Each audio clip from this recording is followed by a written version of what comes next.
The studio erupted in a clash between Mark Littlewood and Adam Brooks, more like a boxing ring than a debate, after the shocking case of a Muslim man who attacked an activist burning a Quran outside the Turkish embassy, yet walked free with only a suspended sentence. Mark, with calm disbelief, asked, "How can a knife-wielding attacker stroll away with such a lenient punishment?" To him, the ruling reeked of special treatment due to religious sensitivity. But Adam couldn't stomach that, exploding in fury. "This ruling is a disaster. It opens the door for angry youths to hide behind religion and justify violence." The words were blistering, the looks intense, until the studio finally erupted in shock. And now the question is yours. Was this a shocking act of leniency or justice done? Share your thoughts in the comments. Did you know over 95% of our viewers aren't subscribed? Subscribing is free and helps us create more great content. Hit subscribe now and join our community. Really got me about it. When you see the footage of how he's wielding the knife and slashing at this man who's on the floor, defenceless, by the way, you ask yourself, are we now sending a message out to people who want to wield knives that they can do this as long as they're offended religiously? 100%. Because only a few months ago, myself and Norman Brennan, who's a former police officer, we had a petition for 5-year mandatory sentences for carrying a knife in public without good reason, lawful reason.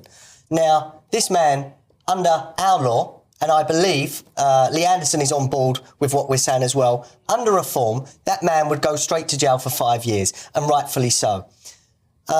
Lucy Connolly is not a danger to society. She made a mistake, she broke a law, but she could have got away with a community order. She's no danger to anyone in her street or in society. This man clearly is. If the guy that he was swinging that knife at had been better at fighting back, someone would have been stabbed there, trust me. It was the fact that he went down, but then we see repeated kicks, one to the head, I believe.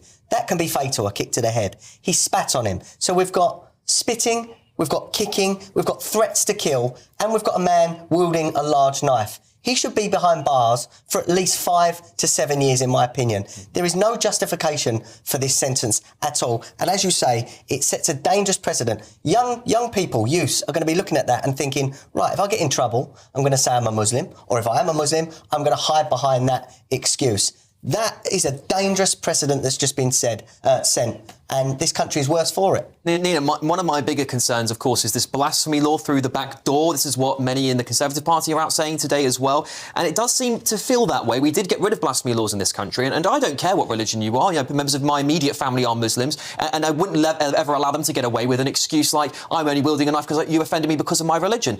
I think that is a really terrible defence. But it seems to me this is a very, very weak sentencing from the judiciary. What do you make of it all? I agree.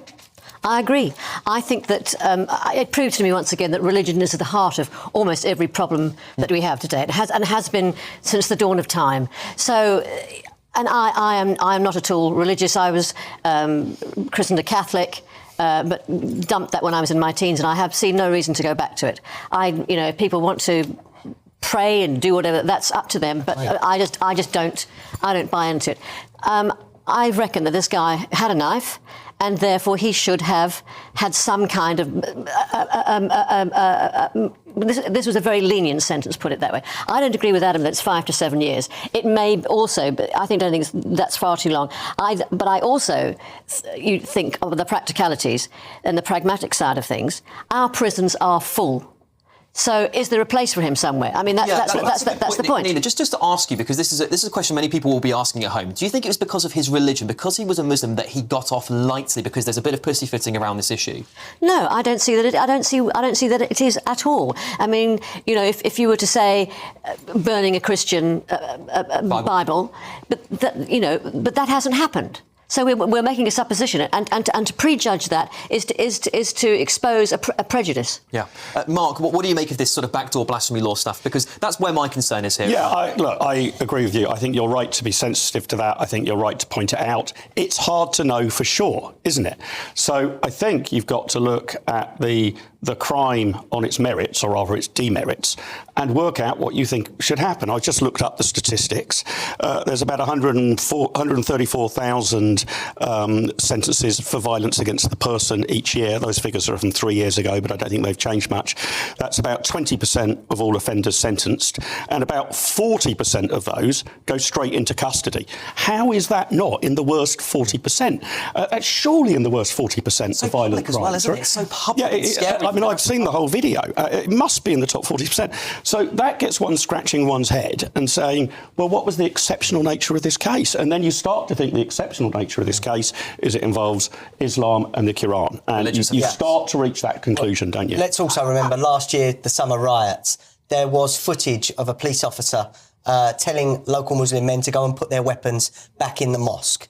Now, again, if that was the other side, that was the counter-protest. If that was the side of the riot, there is no way that a police officer would say to Englishmen or Christian or whatever, go how do you know? They could have said, put your weapons back in your houses or whatever. That's not going to happen. How do you know? They could say, go home and take that with you. Get in the real world. Yeah, no, come on. I mean, I don't see why not. People who are equipped with dangerous weapons. But then you say, well, so what weapons did the Muslims have? Well, you don't know. Well, so you're police officer said, take your weapons back.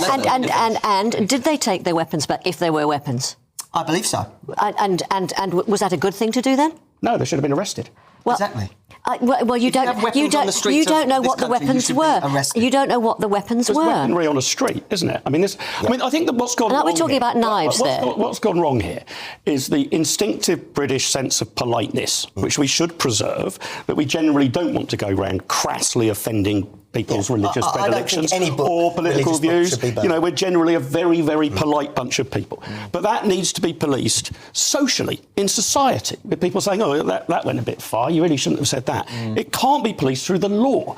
And we have allowed our intrinsic polite attitudes to basically lead us into a scenario where offending people becomes illegal. But the thing is, I don't think any blasphemy laws are coming in at all. There's a completely retrograde state taking us back to the Middle Ages. It would be utter nonsense if they were. I think once reform gets in, they've got to look at serious violent crimes have to do the time now, and things like low-level fraud, and that may be a tag. We need to buy more tags, and the low-level criminals out of prison, and the harmful ones, the violent ones, keep religion out of it. Put them in. Yeah, religion for me, a little bit of consensus on the panel, I think, in many respects on this case. And I just think people will be scratching their heads over this at home, going, how on earth has that person got away, Mr. Cowdrey got away with such a lenient sentence? It's bonkers to me. But anyway, in his ruling on Hamit to Josh Coon's case, Judge McGarver said he did not view the case as an attempt to expand blasphemy laws. He said that burning a religious book, although offensive to some, was not necessarily disorderly, but that other factors, including Islamophobic comments, were made in police interviews, made it so on this occasion. All right, well... Don't forget to like, comment, and subscribe to Next UK,